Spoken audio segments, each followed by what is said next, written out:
आज के वीडियो में मैं आपके लिए लेकर आया हूँ राजस्थान की आंतरिक प्रवाह की नदियाँ।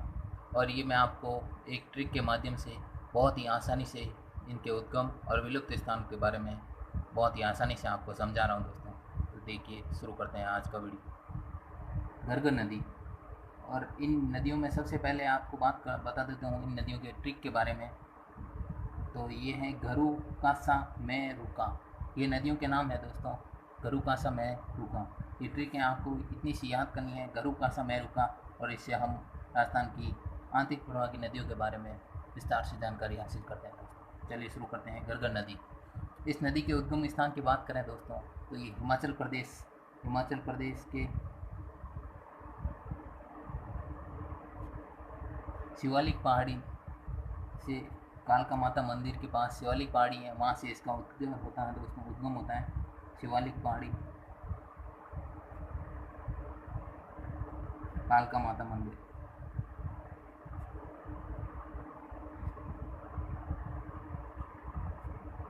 वहाँ से इसका उद्गम होता है दोस्तों। और ये विलुप्त होती है अपने फोर्ट अब्बास, पाकिस्तान में होता है ये स्थान दोस्तों। फोर्ट अब्बास, इस स्थान पर जाकर ये विलुप्त होती हैं दोस्तों। और राजस्थान में ये टिब्बी नामक स्थान से प्रवेश करती हैं दोस्तों। टिब्बी नामक स्थान है, टिब्बी। राजस्थान में इसका बहाव क्षेत्र नाली कहलाता है, और पाकिस्तान में इसका बहाव क्षेत्र अकरा कहलाता है दोस्तों। और अब बात करते हैं रूपनगढ़ नदी। घर्घर नदी के बारे में हमने जाना। शिवालिक पहाड़ी, कालका माता मंदिर के पास, हिमाचल प्रदेश से ये उद्गम होकर फोर्ट अब्बास पाकिस्तान तक जाती हैं दोस्तों। और अब बात करते हैं रूपनगढ़ नदी की। इसका उद्गम होता है किशनगढ़, सुलेमाबाद पहाड़ी, किशनगढ़। और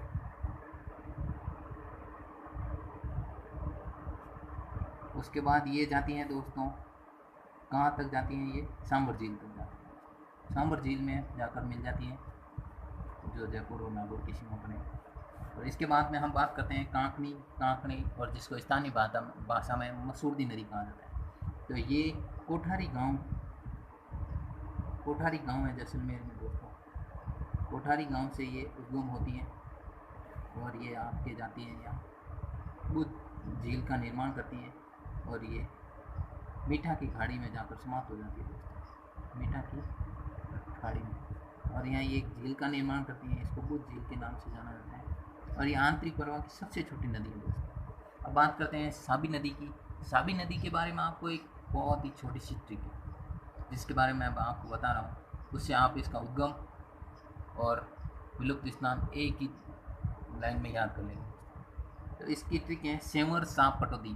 तो ये सेंवर की पहाड़ियाँ हैं जयपुर में, वहाँ से उसका उद्गम होता है दोस्तों। सेंवर की पहाड़ियाँ से इसका उद्गम होता है जयपुर से। और ये पटौदी गांव है, गुड़गांव हरियाणा में, वहाँ पर जाकर ये समाप्त हो जाती है दोस्तों। पटौदी गांव, गुड़गांव हरियाणा में, गुड़गांव के पास है दोस्तों सेंवर, सांप, पटौदी। ये ट्रिक है सेंवर, सांप, पटौदी। साबी नदी सेंवर की पहाड़ी से उद्गम होती है, और पटौदी गुड़गांव हरियाणा में जाकर समाप्त हो जाती है। अब बात करते हैं हम मेरुक का। मेरुक का मतलब मेंथा नदी, रूपारेल और कांतली नदी की। इनके बारे में जब हम बात करते हैं, तो मेंथा नदी मनोहरपुर, जयपुर से उद्गम होता है दोस्तों। मनोहरपुर। और ये भी आपकी सांभर झील में जाकर समाप्त हो जाती है दोस्तों। सांभर झील जयपुर में जाकर समाप्त। अब बात करते हैं रूपारेल नदी, जिसको लसवारी नदी भी कहा जाता है, और स्थानीय भाषा में इसे वरा नदी भी कहते हैं दोस्तों। तो रूपारेल का साबी नदी की तरह उसको भी आपको एक लाइन में मैं बता देता हूँ दोस्तों, कि रूपारेल की रेल का उदयनाथ की पहाड़ियाँ, थानागाजी, अलवर से होता है दोस्तों। इसका उदय कहाँ से होता है? उद्गम, यानी कि उदयनाथ की पहाड़ियाँ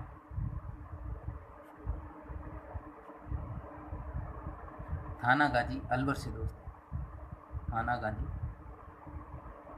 अलवर से होता है दोस्तों।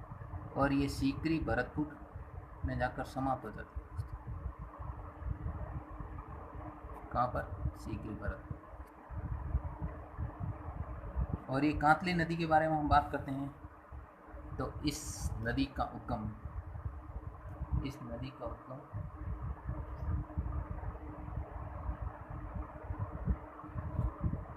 कांतली नदी का उद्गम आपका होता है या क्या बोलते हैं इसको, खंडेला रेवासा की पहाड़ी शिखर से।